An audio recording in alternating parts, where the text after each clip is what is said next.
All right, welcome fans, viewers, and listeners of the Fight Insight podcast. Today is a little bit different. I am without a co-host. This happens every now and then, but that's okay. We're going to move along with the show because we have a great guest today that we have been hyping up. Well, I've been hyping up this dude since March. So he's finally here to talk about his upcoming fight. Before we start the podcast, I do want to say shout out to my partners at Magic Mind. Go to magicmind.com/fightinsight and use code FIGHTINSIGHT20 to save 20% on your order. I've been taking this thing for like 15 days-ish now, and I definitely feel good with it. You know, I've talked to you before. It kind of helps me focus, kind of focuses your mind. I definitely drink way less coffee, that's for sure. Doesn't give me any jitters, tastes really good. Check it out, FIGHTINSIGHT20. Use that code at magicmind.com/fightinsight. Let's get on with the show. This is going to be a very exciting one. Here's our co-host, Rain Cruz, singing our intro. Ladies and gentlemen, welcome to the Fight Insight Podcast. There it is. Our guest today is one of the hottest prospects for bare knuckle boxing. His debut fight last March in London was an instant classic and possibly stands as one of the best BKFC fights in history. If there was ever a fight that answered the question, do you want to be a bare knuckle fighter? That is the one to watch. Go check it out. Fans have been dying to see him back, and we finally will on September 30th as the BKFC heads back to the United Kingdom. Born in South Africa, fighting out of London, England. Everybody, please welcome to the podcast, Chaz Bad News Wasserman. Yo, Timmy. Boom. What's going on? How you doing, my friend? Yeah, good, man. Thank you. Thanks so much for having me. Jeez Louise, dude, you are looking jacked. You are a monster. Training hard. Oh, my God. Dude, so first of all, thank you for joining the podcast. You are currently just out of a wedding in Italy. We were talking before this started. That is beautiful, man. The photos on your Instagram look beautiful. Thank you. Yeah, and who got married? We should shout them out because they're going to watch this podcast, obviously. Jason and Tanya. Beautiful, absolute beautiful couple. They're amazing. So, yeah, man, thank you so much. Jason and Tanya Barrett. Congratulations to them. So shout out to them. This podcast is dedicated to them, Chaz. Yeah, love that. Chaz, I will say, you know, I was listening to an interview, and it was like an interview with Andrew Tate.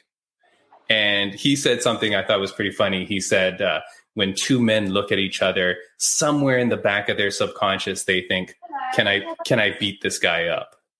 You know? Sorry, say it again. Oh, sorry. I was saying, he said that somewhere in the back of two guys' minds, when they look at each other, somewhere in their subconscious, they think, can I beat this guy up? I mean, that depends on the person. You see, for me, it's not about that. I don't question myself. I'm like, at the end of the day, he's a man. I'm a man. He's got 10 fingers, 10 toes, arms, legs. You know, he bleeds like I bleed. At the end of the day, I know the work that I put in. So for me, I'll go into something confident, knowing that I can get the job done at the end of the day. Do you know what I mean? So yeah. I don't doubt myself. I don't doubt my abilities. Do you know what I mean? At the end of the day, listen, it's the fight game. Anything can happen. But I don't go in doubting for 1 second. So I don't question myself. When I look at him, it's on. You know what I mean? I don't question. I don't doubt for a second what I'm capable of. Yeah, for sure, man. And look, if anybody watched your fight at BKFC 30, I think, was it BKFC 37? 37, right? Yeah. Back when you debuted. I was there live in attendance, man. Love that. I'm so blessed. Thank you for supporting.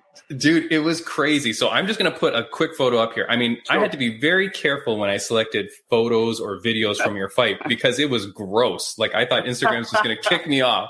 Yeah. But here, I mean, some of your photos are classic, dude. This one here.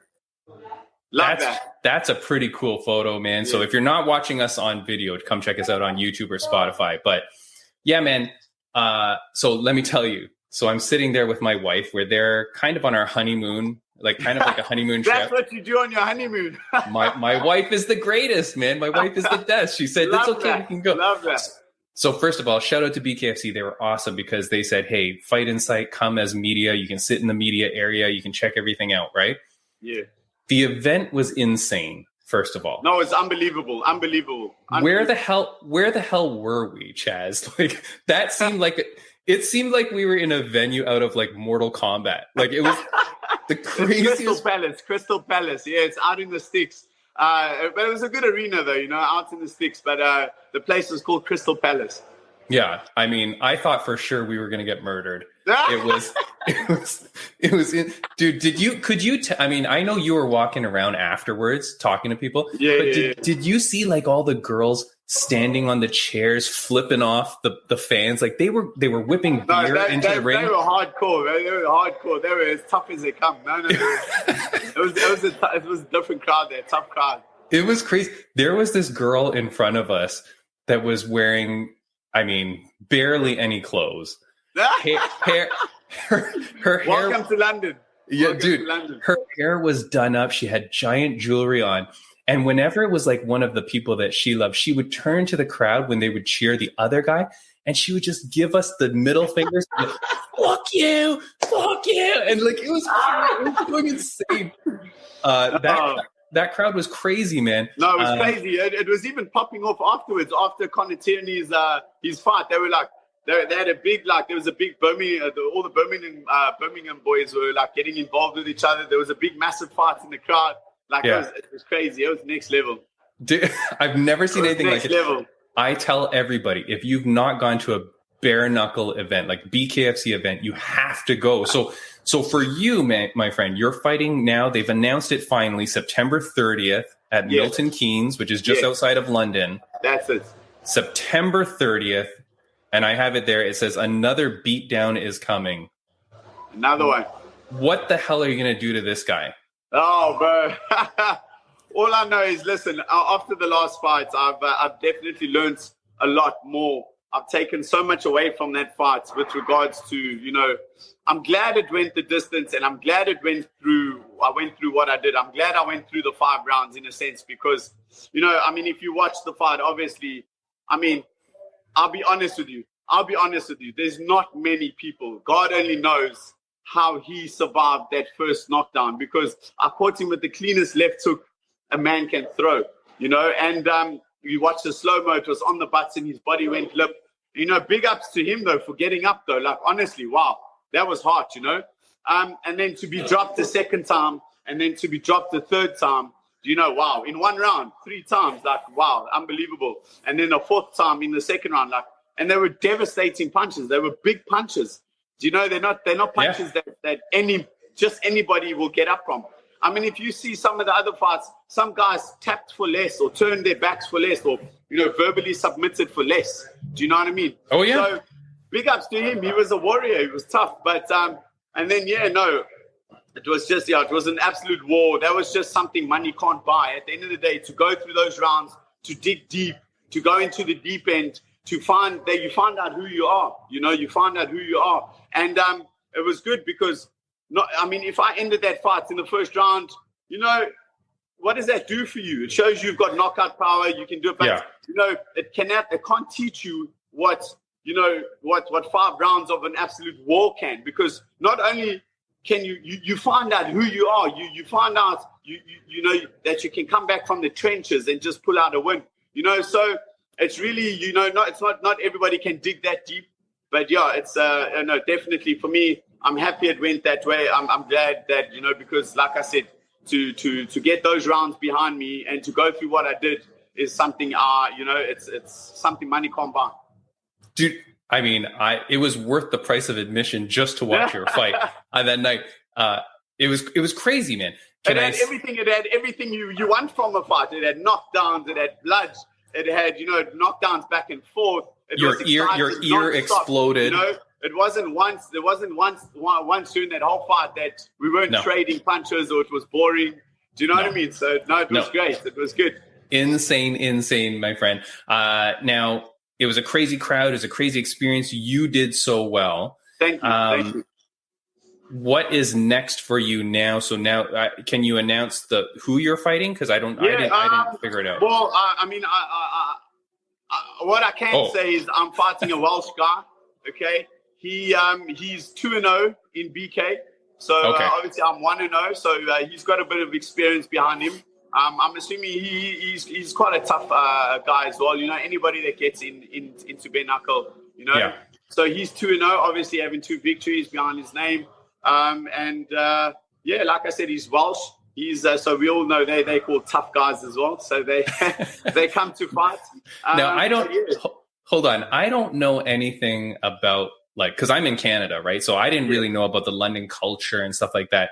Yeah. But when I was at the London event, there was a guy that came out. I think his nickname was like the King of Welsh or the Prince of Wales or the Prince of something. Yeah, I can't remember. Yeah, the crowd was gonna murder him. So no, listen, exactly. So they're known for being tough. They're known for being tough. You know, like the Irish, and they're known for being tough. So listen, I want a tough fight. Listen, I'm not in this. Yeah, of course. I'm not in here to fight, walkovers or journeymen. Like, I'm in this sport to fight the best of the best, because when I do win the belt, when I do fight for that belt, I fought the best of the best. Do you know what I mean? So nobody can say that I've had any easy fights.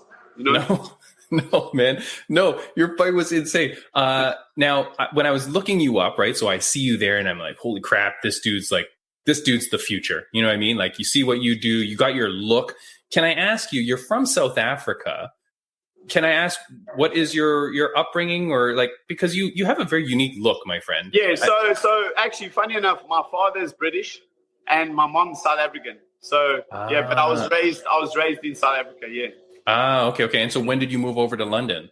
So I moved over to London in 2006. I was here for 3 years. Then I went back to South Africa. I was actually continuing my boxing career.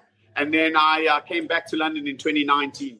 Nice. Okay, cool. And so where are you training out of, and who are you training with? So, I mean, I train with in and about a few people. So I've got a few selective kind of guys. So I've got guys which I started with, which is Fight City Gym, Rowan, Katsu, and then Archie Saunders. I do hand pads with them. I also train and I do a bit of sparring with Fight Zone London, with some of the guys in PFL, UFC, Octagon.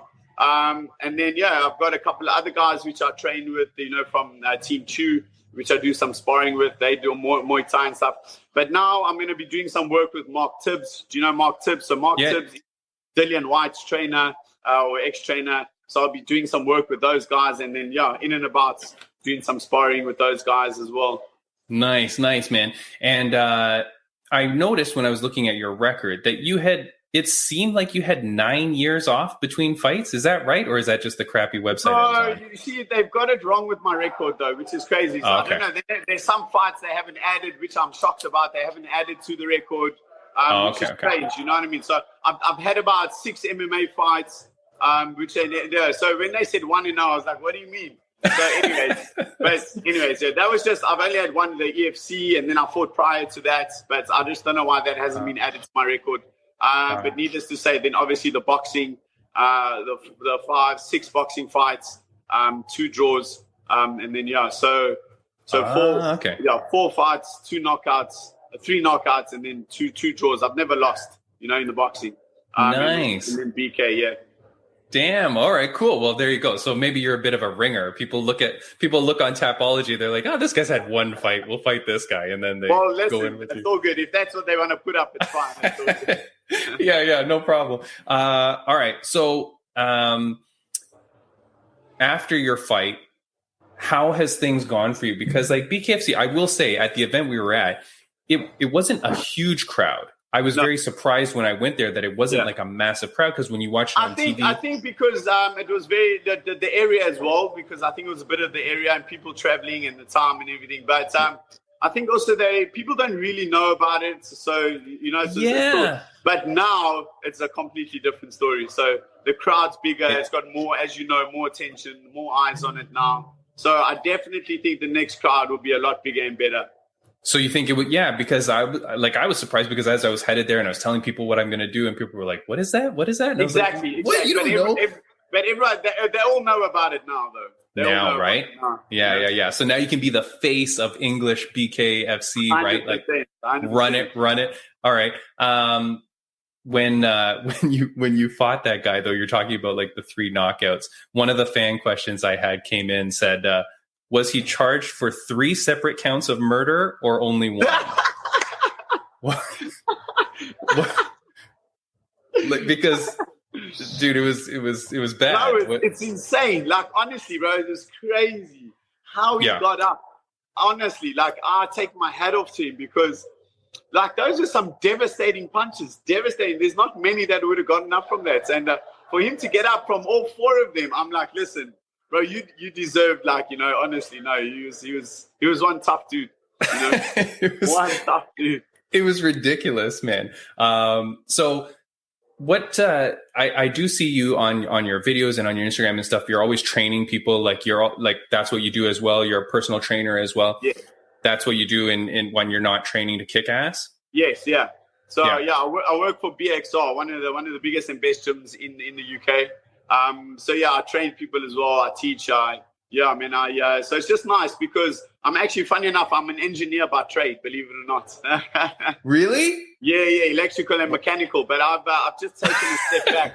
I've taken a step back and I've chosen to be in the fitness industry because it keeps me on track and in the gym as well. So when I'm not training clients, I'm training. Do you know what I mean? So it just keeps me on track. Yeah. That's crazy, dude. That's crazy. I love training people. Honestly, I absolutely love training people. I love sharing my experience and my knowledge. And I really love teaching people and helping people. So I really enjoy it. Yeah, no, it's crazy. Can I ask? And I don't see a wedding. No. Okay, so you're not a married man or anything like that. Single as they come. I think, it's very tough to be with somebody like me. You know, I'm an athlete, so I've got to. My life comes with a lot of discipline and dedication and understanding. You know, so not only my training regime but my lifestyle. You know, so it's not suited for everybody. You know, so. Yeah, I don't go out a lot. I don't party. I don't abuse any alcohol or drugs. So do you know what I mean? So I live a clean lifestyle. So I'm not really out and about, all the time. And that being said, also just to be with somebody like me, it's a big ask, like given the injuries I need to go through, like understanding, it's just It's not for everybody at the end of the day. So I think it takes a unique kind of individual to be with a fighter, with an athlete, So So two things I'll say. One is a few weeks back we had on our podcast a girl who fights for the PFL, Katniss Neal, and we were talking about creating a reality show that's going to be MMA/dating. Yeah, I love that. Okay. When I create that show, if you are still single, hit me up. You will be on the show. Okay. 100%. I'm booking the people now. I just need Netflix to call me, Chaz. Once Netflix calls me, get on that shit. Come on. God damn it. It's coming, man. So the other thing I'll say is when you came out to the ring on the London day, so I'm sitting with my wife and we're watching all the fighters come out, and she wasn't a huge BKFC fan before because when we watch it on TV, it's so gruesome and bloody, right? And it is. But when we were there in person, I mean, the environment was so cool, but also because, we were like front row because we were in the media, but because it's still a little bit away, it wasn't as gross. You know what I mean? So she was loving it. We were right next to like where you guys were walking out. But it was you and then another guy, Nate Hines. Do you know him? Yes, he fought on the card? Yeah, good guy. Okay. So it was you and Nate. When you guys came out, my wife is like, whoa. Like, because you guys had a good look, right? Like, you guys looked like freaking like cool dudes. All the rest were like, kind of like, grizzly, like what you expect as a bare knuckle fighter. But it was you and Nate. My wife was like, whoa. So I know my wife is happy that you're on this podcast today. What's your wife's name? My wife's name is Erin. Erin, how you doing, Erin? How dare you talk to my wife? Thanks for the love. Yeah. Whoa. Calm down. So I did want to ask you, because you're from South Africa, if you don't mind, are you aware of all the drama between DDP and Stylebender, Israel Adesanya? Yes, very well. So I know Dricus a long time. So I've known Dricus for a while. Because he fought in EFC. We actually did a movie premiere at Pompeii together. I've known Dricus, he fights for CRT. So I know him. And, I absolutely love the way he carries himself. Yeah, me too. He's a true professional. And the thing is, Adesanya has gotten so personal. He's so personally involved and invested that he's lost all professionalism. The way he's carrying himself, he's definitely not acting as a role model. And so that's why, I back Dricus 100%, for what he stands for, what he's fighting for, what he's doing. He's a true ambassador for the sports, and he's earned his shot. He's come up, against all the odds. He's proved everybody wrong, and he's done it the right way. Nobody's handed anything to him, So, no, like I said, Adesanya has made it so personal for some reason. I don't know, and he's gone over and above. Like I need not mention what he's carrying on about. I don't agree with it. Yeah, no, and I'm glad that you say that. Give me 1 second. So as you and I are talking during this interview, I told you before, and I started off the podcast by saying my co-host bailed out on me, and I didn't have anyone right last minute. Yeah. So someone has answered the call, my friend. So I have a co-host that I'm going to bring into the show. On the Fight Insight podcast, we don't bring in schlubs. You know what I mean? We only have the coolest people around. Yeah. So making his, I don't know, I want to say 8th appearance on the show, multiple times as a co-host. Nice. He is a UFC veteran, multiple Fight of the Nights. Nice. He is my best friend, Chaz. He's about to be your best friend. Love that. Bryan Bam Bam Barberena. What's up, fellas? You're right. How's it going, man? How you doing? Bro? What's up, buddy? How are you? I'm sorry I'm late. This podcast. Thanks for joining. This podcast just got more. Oh, there! Look at that, and then his connection bails out. All right, hold on. This dude. We'll yell at him later. We'll get him back. Yeah, he'll come back. All right. So he's a great friend of mine, Chaz. Nice. I met him on this podcast, so he's a cool dude. Yeah. Okay. So the Adesanya stuff, it really is weird. And like for me watching it, I really respect DDP a lot because of the way that he just handles himself. You know what I mean? Like the maturity. I said, absolute gentleman. He doesn't get roped because Adesanya baits him. He baits him and he doesn't bite. So I love that. What happened? I don't know.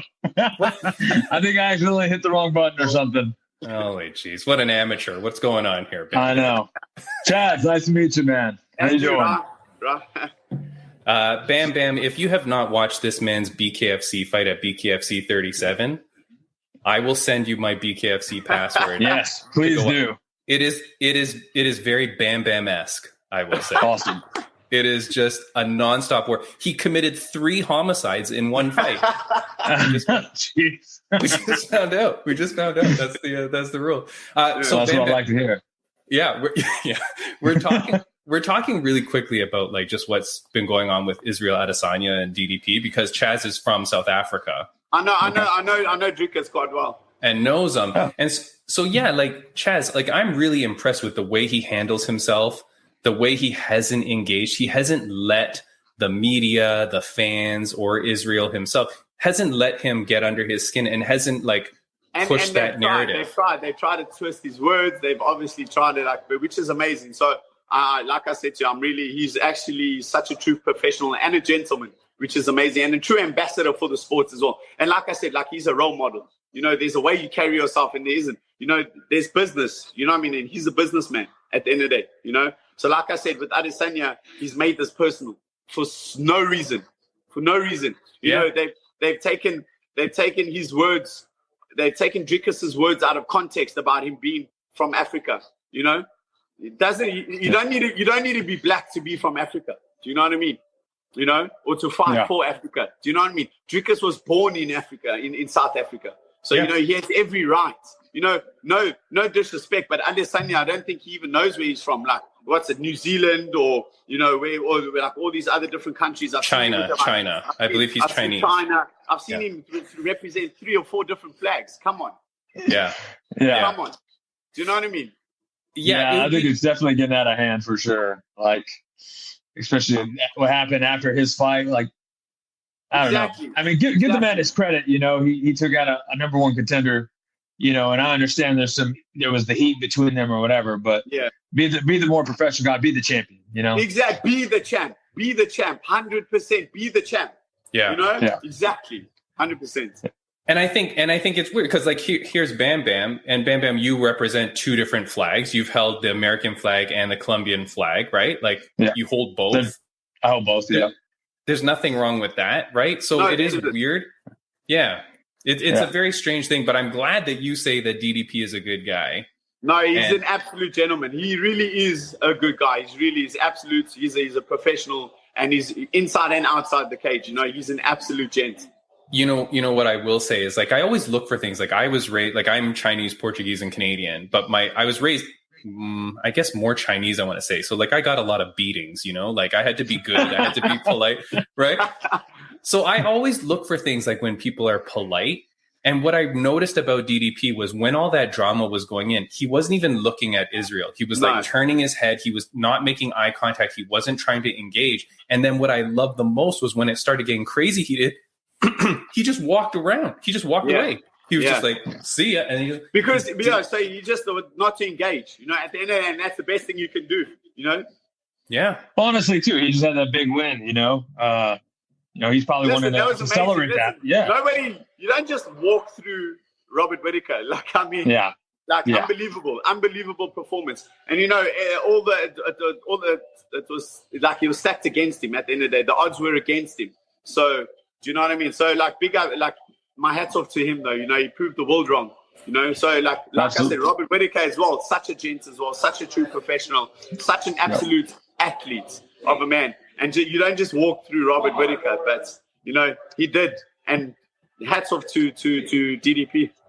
Yeah, no, hats off to him for sure. I'm glad that you say that he's such a good guy.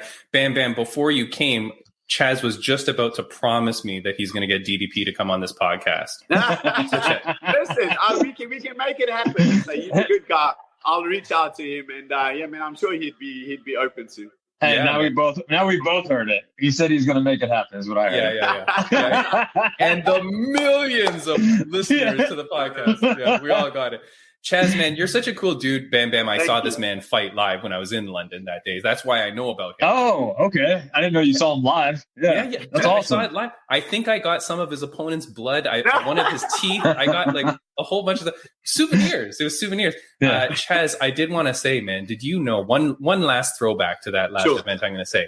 As the fights were going on, and it was crazy because BKFC, it's like fight after fight. Like it was like there was no pause, really quick system. They're just throwing in the next fight. So it was really hard. So when I went to take a bathroom break, it was also to go check out where the bathrooms were for my wife because I was scared she was going to get murdered if she went, right? Because it was a bad crowd, man. So I go to the washroom and it's so crazy, dude. So I go into the washroom. And there's one of the guys that fought that night. I won't say who it was, okay? But one of the fighters is in the bathroom, and everybody else is just kind of going through the bathroom. And he's sitting there, and he's just crying. And he's all by himself, and he's, like, smashed. I mean, like, he won his fight, but he's, like, smashed. Like you were, right? Like, you had a lot of damage, dude. So this guy was, like, all bloodied up and whatever, and he's in the washroom crying, and then people are kind of walking in. Nobody seems to know. I think I know who it is. I know who it is. Yeah. Nobody seems to know who he is personally. You know what I mean? Like nobody was his friend. And they're walking by and they're like, "Hey, dude, you okay?" And he's like, "I can't believe this. I can't believe what happened. I can't believe." And we're like, "Are you okay, man?" And like everybody was like so cautious because we're like, "What's wrong?" It was the weirdest scene, dude. Like it was very strange. What you think you know because why? I think I know who it is. I think I do. I'm not going to say it, but I actually do think I know who it is. It sounds like. But do you know? It's hard not to say it, but I know. But I'm not going to say it. But No. But I'm asking, like, do you know why? Like, why was he in like the public washroom like that? I don't know. You know what? Listen, each to their own. I think, as you know, Bam Bam, everybody goes through their own emotional, psychological kind of roller coaster. Absolutely. Everybody processes things differently before and after the fight. But yeah, sometimes, I don't know. I mean, like I said, each to their own. Like, I mean, I know I process things differently. It takes me a lot longer, but because at the end of the day, and I'm sure Bam Bam, you'll agree with me, it's quite an emotional journey, regardless. It's quite mental things. You go through a roller coaster of emotions. Especially before a fight, anxious, nervous, whatever it is. You want to throw up. You don't want to get sick. And afterwards. So maybe it was just a build up to that. Like you said, he fought, he won, and then it was a release. Why he went to the public toilets, I don't know. That's what I'm. That's I don't know. Maybe he needed some consoling. Maybe he needed that affirmation or that sympathy or whatever from people. You know, he needed that. He needed, well, who knows? Yeah, it was just a strange scene, man. But anyways, Chaz, I don't want to keep you too long. I do have a question that I ask all my guests. Bam Bam, I don't think I've asked you this yet since you've been around, because I just started this recently, Chaz. But okay, before I let you go, before I ask you my last question, is there anything, Chaz, that you want to say to the fans, viewers, and listeners of the podcast? Yeah, just firstly, thanks for having me. I really appreciate it. Bam Bam, so nice to meet you. Guys, I just want to say thank you so much for my support in and around the world. I really appreciate it. I appreciate all the love that I've been getting. And if anything, just tune in on the 30th of September, because it's going to be a cracker. It's definitely going to be a cracker. Yeah, dude, it is. I don't understand what cracker means, but it's gonna be fire. It's gonna be a banger. It's gonna be exciting. Yes. You know? Nice. It's gonna be, fireworks, whatever you want to call it. But yeah, I've been putting in the work. You know, I train 2-3 times a day, depending on my body feels, 6-7 days a week. I've been putting in the work. I'm doing some work with some top tier athletes now. Really looking forward to it. So I've definitely stepped my game up. So it's gonna be exciting. All right, and awesome. We know what a killer you are now, Chaz. Bam Bam. He was saying how, like, had he won like really quickly, we wouldn't really know. But now we've seen him go through the fire. We've seen him dig down deep. We've seen everything he can do, Chaz. On September 30th, feel free to finish it in the first.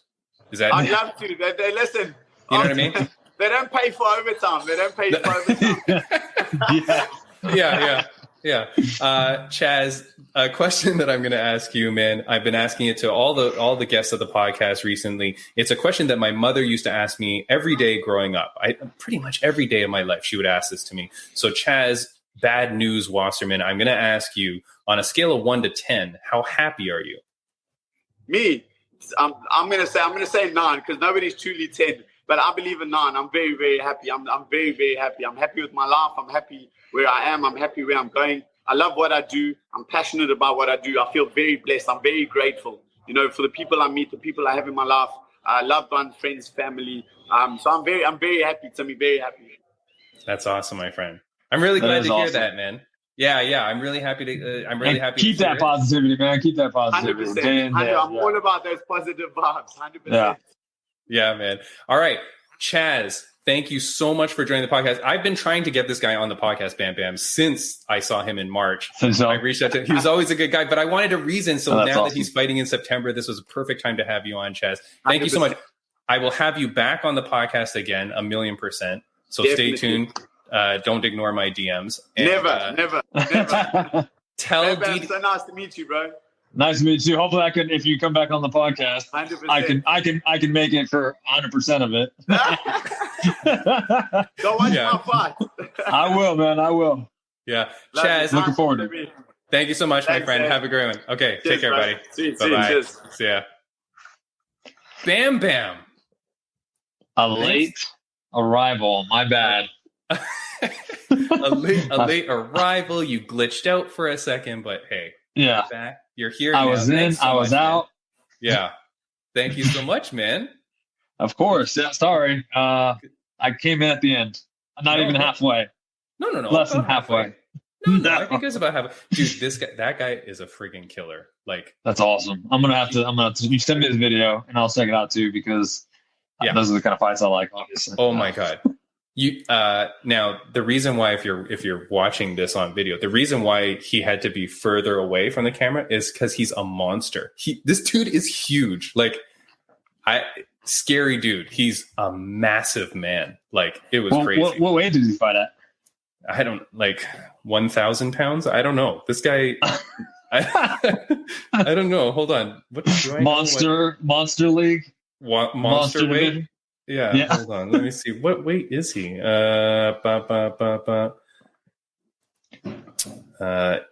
36 years old, 6'2". There's no way that dude's 6'2". He's way bigger than that. 168 pounds. No way. Dude, he must cut 100 pounds. He looks like I think, you know what? I'm gonna say this. When you said that and you're like, I'm gonna look up his weight. All I can think was like, he's going to come in lighter than I'm imagining. He's going to come in way lighter than I'm imagining. No. I mean, that doesn't mean anything, That doesn't mean anything because, people cut a lot of weight. or they even if they don't cut a lot of weight the week of or whatever, they diet down months in advance. Massive. Talk about myself too, Yeah. No, but dude is a cool dude, man. I'm glad that we had him on the podcast. I've been talking to this guy, since March, I think, because I reached out to him right after the fights to go like, hey, man, if you ever like to come on. And it just never worked out because it's like, I need to find a reason to kind of have you on. And I love to help promote the fight. So like now that he's fighting September 30th, it was like, okay, now we can get him like a month out, and it was perfect. So it was nice. But Bam Bam, I do want to give a shout out to some friends of the podcast. Of course, I already mentioned Magic Mind. It's a drink I'm drinking, Bam. I'm drinking this Magic Mind. You ever hear, maybe I shouldn't say this, but you ever hear... wait, that's a drink?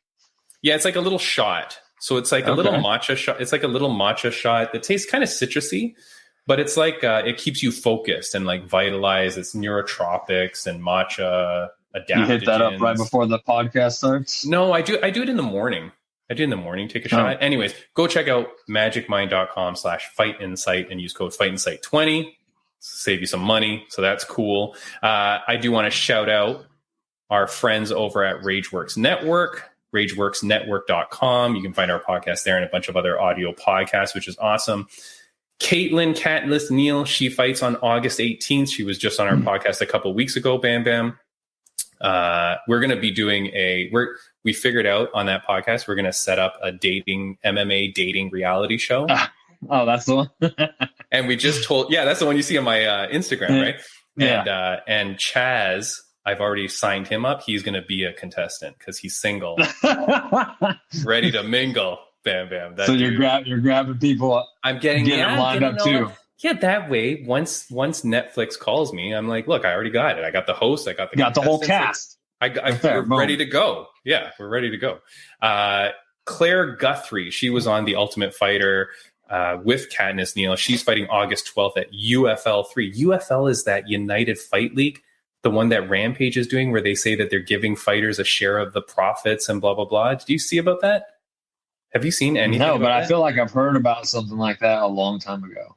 It was quite a while ago. Apparently, they're already at their third event. But anyways, Claire Guthrie fights there, so happy for her. And then, hey, your friend and mine, Marcus McGee, he's fighting August 12th this weekend. Yeah, heck yeah.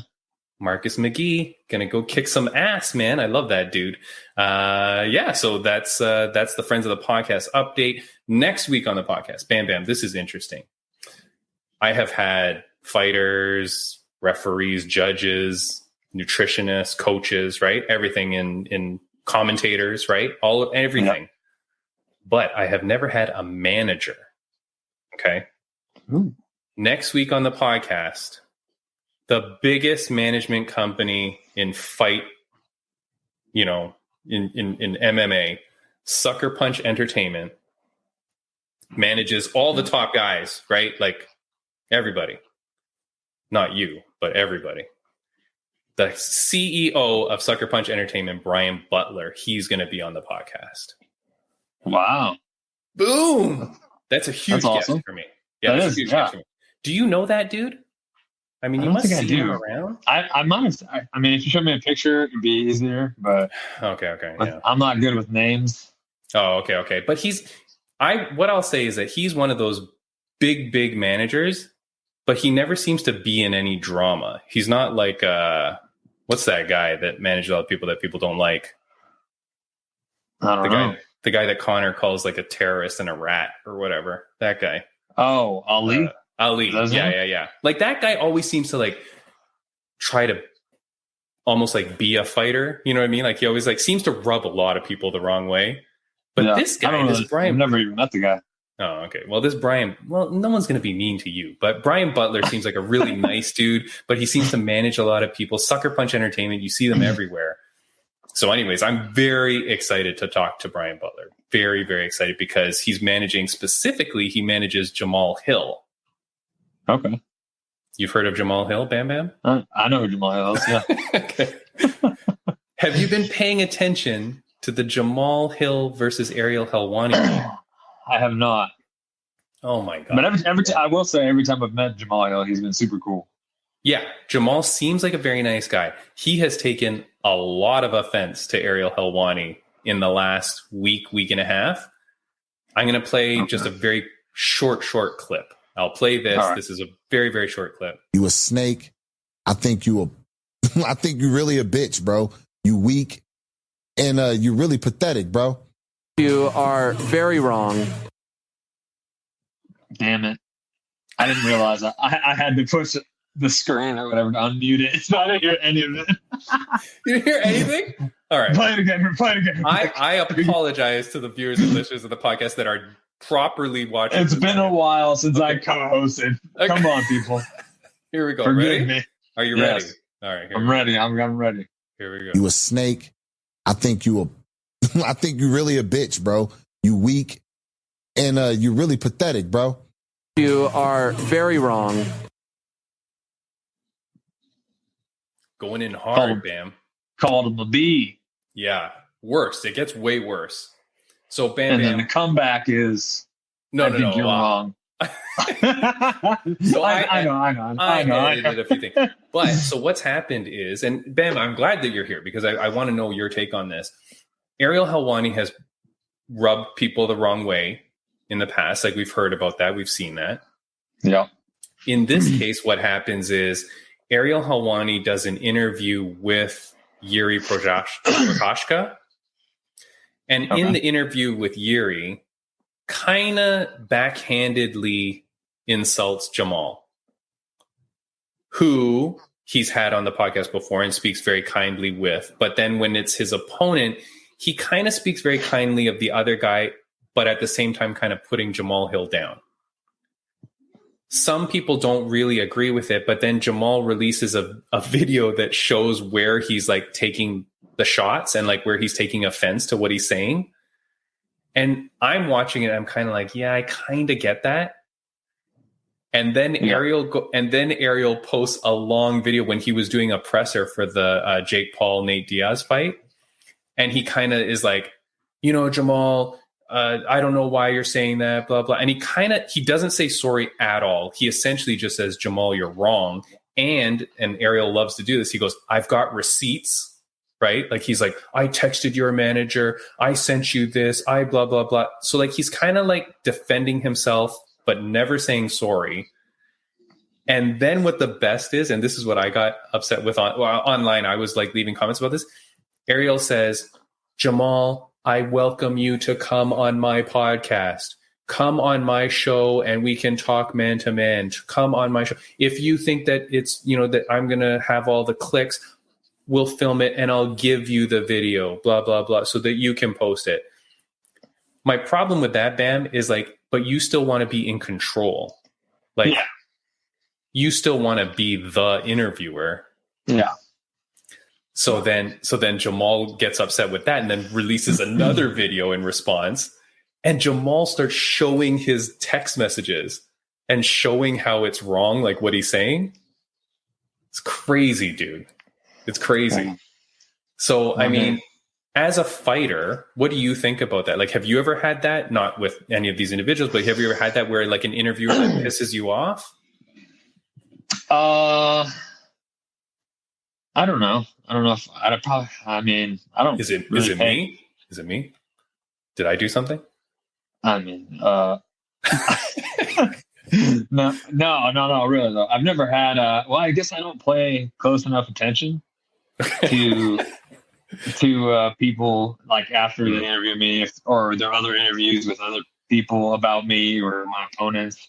Okay. I don't think I've ever watched an interview of any of my opponents with anybody. Okay. So, obviously Ariel has, a big thing, but I think he could have easily just been like, I'm sorry, man, I didn't mean to offend you. And that probably would have fixed everything, for me. Like that's, he's just being, trying to be the guy or whatever. I didn't do it. Well, I'm the right one. I don't know. To me, it just seems like that. So,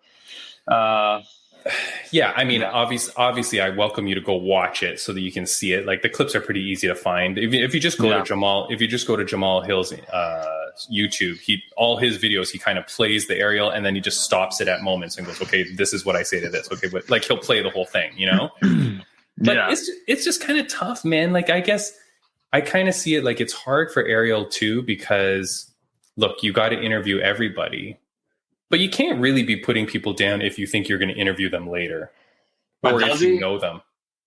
I feel like he kind of interviews those who are going to bring, him the most draw at the time, honestly.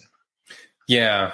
I don't know. It's also weird because he's talked in the past about like things like, well, I don't make any money off this. I don't blah, blah, blah. It's like, okay, but everything you do for your brand ultimately gets you something, right? Like, even if you want to say I'm not making any money off YouTube, by creating a show that gets 1 million viewers, you're still doing, that's going to help you somewhere down the line. You know what I mean? Yeah, but doesn't he? That's what I don't understand, dude. If where's the receipts? I want to see the receipts. Yeah, give me receipts, Ariel. I don't know. Someone's making money. People aren't doing it for free. Exactly. So, whatever. I don't. Like I said, I don't know the situation between him and Jamal. But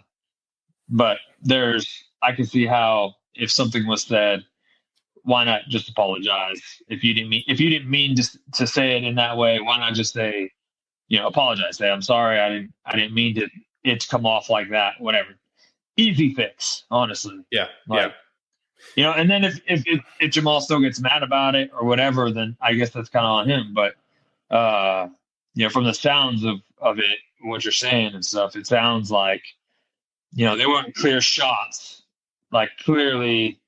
Like Jamal is terrible, or anything like any bad stuff like that, But like they were hinted, they were there, but with cover almost, So still, just an apology would have been. Yeah, and the thing is maybe you don't mean anything by it, but if someone says like, "Hey, I kind of take offense to what you're saying," what I don't understand is because you're a nice guy, you're an anomaly, but I'm Canadian. Ariel is Canadian. We say sorry for everything, right? So, like, if anything, Ariel, your immediate response should be, "Hey, sorry, dude. I did not mean it like that. I apologize for that."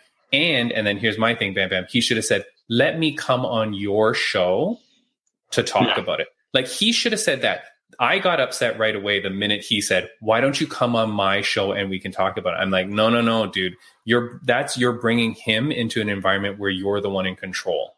Regardless of what you want to say, the minute you go come to my show, there's a hierarchy there. Like you're it'd be different if like Jamal didn't have a show or something. Yeah. Or why don't you come to neutral third ground territory? Come to the Fight Insight podcast. Yeah, I will mediate it. Bam Bam can show up halfway through the interview. I'll be the ref and you can be the or I'll judge or whatever. Yeah. But you know what I mean? Like, I think that was my thing. So online, I was commenting going, he should not be saying, "Come on my show." I think that like immediately probably pissed Jamal off too. Yeah. Because the minute he did that, that's, I think then you go back through the interview and go, okay, well now I'm going to take offense with this and that and that. But to me, it was when he said, "Come on my show and let's talk about it." I'm like, no, dude, that's for sure the wrong thing. And you should have said sorry right away. I think you got to say sorry. I think that's number one is say sorry. That's just the best way to start the conversation. So this topic was supposed to be know your role. Are you # Team Ariel or Team Hill? Leave your comments below. Let us know what team you're on. But I am Team Hill on this all the way. And I do like Ariel. I was starting to like Ariel more. Sorry, that's my phone. That's terrible. I was starting to like Ariel more lately. But, man, that one did not ring well with me. So, yeah. Go check it out, my friend. Last thing I kind of want to talk about on the podcast, last issue. And this, I'm glad that you are here because you are the guy to talk about this with. Stop sacrificing your stars. And I'm talking directly to 1FC. Bam, Bam. Okay. This bothers me. And as an athlete yourself, and as a fighter yourself, I feel like, I don't know whether you've ever been put in this situation or if you've had teammates put in this situation. But what I'm talking about is on the weekend, 1FC had their BJJ champ. Okay. Mikey Mushemi. Do you know this guy? I do not. Okay. I love that you do not know anybody, by the way. It's incredible too. Okay. So they've got this kid, Mikey Mushemi. I don't know how much he weighs, 115 pounds, soaking wet. He's like 105 this week. Yeah, he's like a tiny little guy, right? ONE FC puts on these BJJ competitions in amongst their MMA cards, which I always find so annoying. I hate it. My wife makes me turn it off every time it happens because she'll walk by and she's like, "Why are these guys wearing their shirts?" And I'm like, "Oh, it's a BJJ competition." And she's like, "Turn that off," right? Like, because it's just weird, you know? Yeah. Like if you're watching an all BJJ competition, that's fine. But I feel like ONE FC knows that won't sell, so they stick these guys in. Right? That's tough, though. I feel like that hurts MMA. Sorry. What? Sticking them in jiu-jitsu matches in between the event. It hurts it? Yeah. Yeah, that's why my wife doesn't let me watch it. It really kills the flow of the thing. And on the weekend, they put this kid in the co-main event. So you have a whole night of Muay Thai and MMA, and then boom, there's this BJJ co-main. Okay. Now, this guy, all he does is do BJJ. Okay. They put him up against the strawweight men's MMA champion. His name is Jared Brooks, the Monkey God. Okay. Very cool dude, very personal, whatever. But they put their champion against this kid in a BJJ match. Is that kid a BJJ champion? Wait. No. Yeah, this kid, Mikey, is their grappling champion. Okay, and they put him against their MMA champion. Against their MMA champion. What is the point of this? This guy, the MMA guy, is not a BJJ specialist. Like it's not. He's not like a, like a heavy grappler, like a Damian Maia. You know what I mean? Okay. Yeah. So then of course this freaking Monkey God goes in there and loses, and it's like, what did you just do to your MMA champion? Like, why would you try to get over this kid by letting him beat your MMA champion, which effectively is more important? Yeah. And that probably, even if the guy wanted, I'm sure obviously the guy said yes to doing it or whatever as a challenge or whatever, but I feel like the fact that it's on an MMA card and everything like that, and you're doing a grappling match, I feel like that hurts you more than, not, or, does anything good for you. I think if you did it in like a solo grappling thing where the whole card's grappling and you're like the co-main event or whatever. Yeah. Completely fine. Like you obviously stepping outside of the box, testing yourself, doing something, one piece of MMA. But when it's combined with like an MMA card and a grappling match is just thrown in there and you're the champ of MMA, I feel like it's just looked at differently. But that could just be me. Maybe people are just like, nah, it's just a grappling match. Okay. It's not just you, because it's at least you and me. Because we feel the same. And we didn't talk about this before, right? Yeah. So we feel the same. And I feel like because the people watching that card were there for MMA or Muay Thai, right? Like, I'm sure these people weren't buying tickets because they are grappling heavy fans and can't wait for the co-main, but everything else they could care less about. Like, you know what I mean? So you're right. Like we see UFC fighters all the time compete in BJJ cards with like the Eddie Bravo stuff or whatever it is. That's fine. Go do whatever you want. Lose to whoever, beat whoever, who cares? But it's on a separate card where that's what that is. Yeah. I just don't like how they put this stupid, they really sacrificed this kid. Like the Monkey God. They sacrificed the Monkey God to this kid. Yeah. And I just don't get it. I'm going to put a photo up though, so I can at least show some love to the kid that won. But here he is here. This is Mikey Mushemi. There he is there. It was at One Fight Night 13. Mikey Mushemi, anyways. He won a belt too? No. Oh, Bam Bam. Don't get me started. Their belts look. No, that's the belt. That's from the event? That's from the event, yeah. Oh. Their grappling belts are the exact same as all their belts. It's pretty stupid, Bam Bam. It's like a giant gold belt. It looks huge. The ONE FC belts are probably the worst belts in all of combat sports. They're very big, they're gaudy, you know what I mean? I don't know. I mean, it probably doesn't hurt to have one, but, Yeah. Yeah. I don't want one anyways, man. Yeah. But like, yeah, no, it's very weird. Okay. So then this happens, right? And then now I think it's like in a few weeks, there's another 1FC event where they have a special, they called it special rules fight. 1FC does this all the time. Okay. With this stupid that's like what DJ did that one time where he did like Muay Thai only and then MMA the next round. Yeah. So that at least was cool because he was fighting so those that don't know. A Muay Thai guy, and he had to compete Muay Thai. Yes, but it was Mighty Mouse. Well, no, I think Mighty Mouse, it was DJ Mighty Mouse, right? Demetrius Johnson, Mighty Mouse, just for the people that don't know. Demetrius Mighty Mouse Johnson, he's fighting this guy, Rod Tang, who's like a super Muay Thai guy.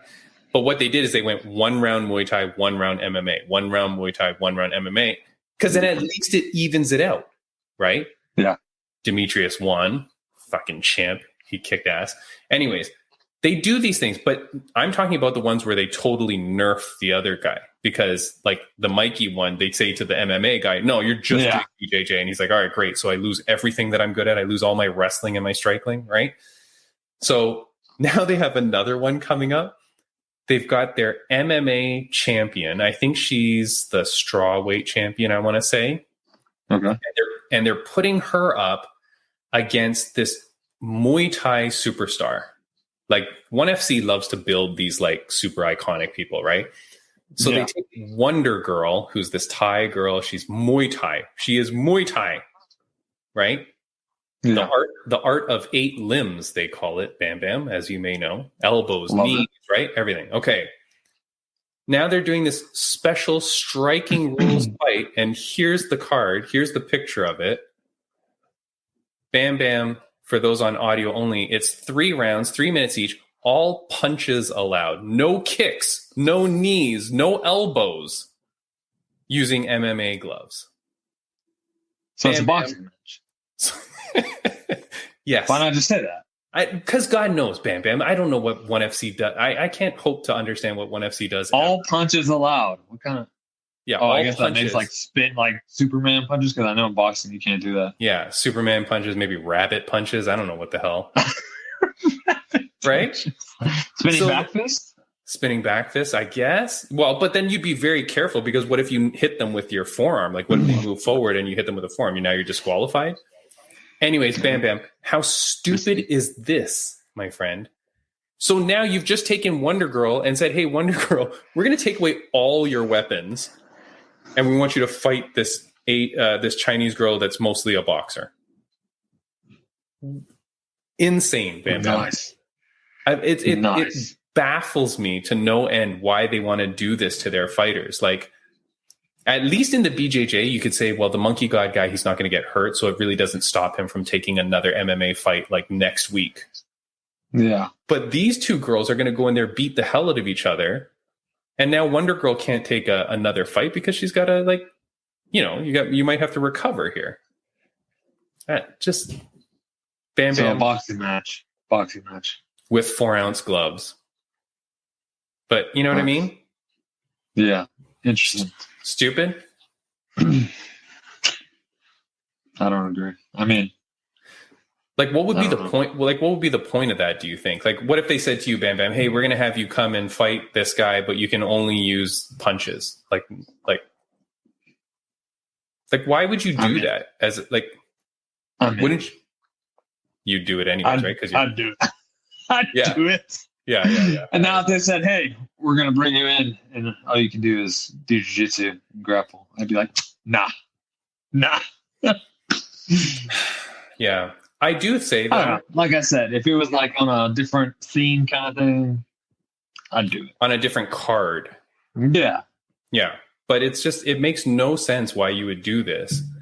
And I don't understand even the organization. Like, what do they want to do? Unless what they want to do is they go, "Hey, we want to sell these 2 girls, but we don't want to really impact their record at all." Like, because where does this go on your record? I think that's it. That's what it is. And they're probably promoters like, oh, they're both, they both stepping up to a different out of the box challenge. And I don't know. It's bloody without like they get to compete against each other and challenge each other, but they're not risking their MMA record or their Muay Thai record. I'm at a loss for words at how ridiculous the whole thing is. You know what I mean?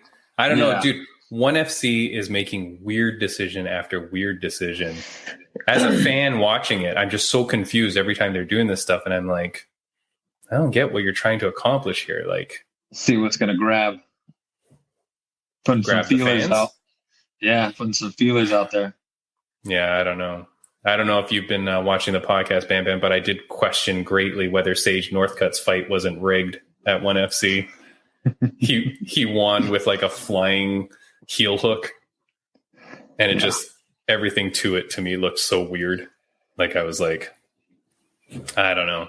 ONE FC, very strange, man. I love the people there. I love the fighters there. I love the competitions they put on. But just some of these things, I'm like, okay, like it's also like when we talk about like stagnating a division, like why wouldn't you just have the people compete in their division so we can get champions and challengers and whatever, right? Yeah. I don't know. Anyways, Bam Bam, I greatly appreciate you coming on, man. What is new with you and what is going on before we go? New? Nothing really. You know? I guess I'm at 185 now, so that's kind of new. That is new. But besides that, nothing. Just looking to improve after the last fight. Tweak some things, fix some things, work on things. Yeah. Right now, kind of just spending time with the family.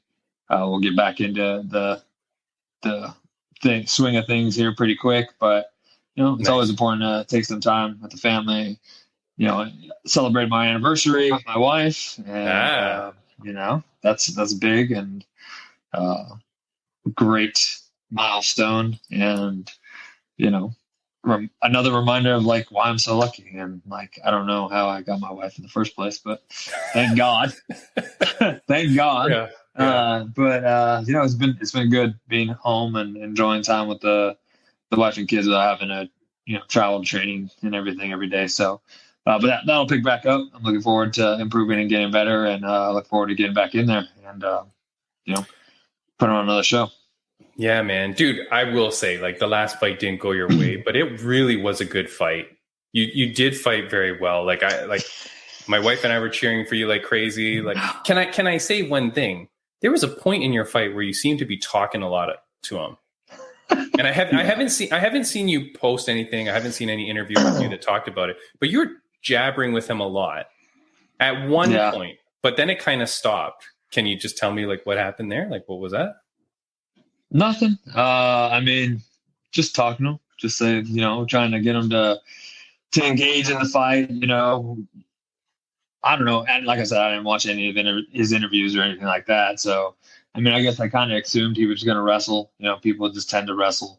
It's MMA. I don't blame him. I don't have hard feelings for it or whatever. But he was supposed to be a good striker or whatever, and he struck. He did have some good striking or whatever. But I was expecting some more exchanges and less cautious. And so, but it's not on him. It's on me.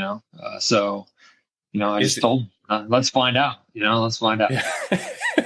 Is it correct for me to say that I thought that you were like doing better while talking crap?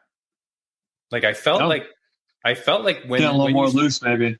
I think so. I felt like when you were jabbering, it felt like you were like getting the edge, and then you stopped jabbering, and I was like, "Oh shit, go back to talking shit to this dude," because it seemed like it also might have been throwing him off. I don't know what it was doing, but like it seemed like that was like a good thing. I will also say, you need to create an instructional video for people on how to get up after being taken down. I don't understand why you can just get up every time with seemingly like very little effort. And I'm not saying, I know it obviously takes a lot of effort, but like you do it so effortlessly. And even the commentators are like, well, Bam Bam's standing up again. It's like, just like, it's very weird, dude. Like how you do that. I don't know. Yeah. I've always been, has been good at getting up, and, when I teach the things that when we go over it a little bit and with some newer guys or whatever, and I show them some stuff, it tends to help out. And I think, there's some things I can show for sure, but I don't know. I just have a knack for it. I figure if I want to get taken down, I need, make sure I get back to my feet, and definitely need to be quicker about it for sure. It may, look like I just get right back up, but I need to be faster about it, and just not allow it in the first place. I love that. Let's do that instead. That way. Yeah, that's plan A, right? But plan B, like your get up, dude, it's crazy. I don't understand. Like you just sit there and you're just like, it looks like you're just like watching TV. You're just like, and then you just get right back up, and your opponent's like, what the fuck? I just did all this effort to take you down. I don't know. It's pretty funny. Yeah. But man, I thought you did really well, man. It was a good fight. I was happy for you, man. And I hope you're healthy. You're in good spirits. I did take a really bad eye poke at it, so that sucked. Oh, okay, yeah. But everything good? Eye vision good? Getting better, yeah. Good, my friend. All right, I am going to end the podcast here for the audio listeners. See you later. For the video listeners, we're going to put some videos here that you can click on. Bam, bam, I'll put one of your old ones up there. And then I'll put... click on that. Click on that guy. Here, point. Well, click me. Right there. Point right there.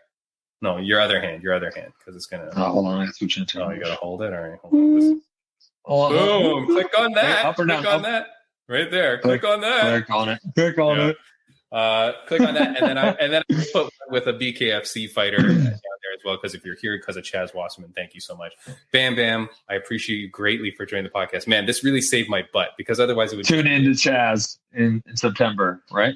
Tune in to Chaz in September. Here's a picture of him after he won his fight. Bam, bam! Heck yeah! God damn. Dude, that dude is crazy. Anyways, check us out. Bam, bam. See you later, my friend. Point to the video again one more time because I got to do this again. Too. Man, I got all my... Right here. Oh, wrong hand. Wrong hand. All right, there we go. The video's right there. Click it. Get it. Click it. Click.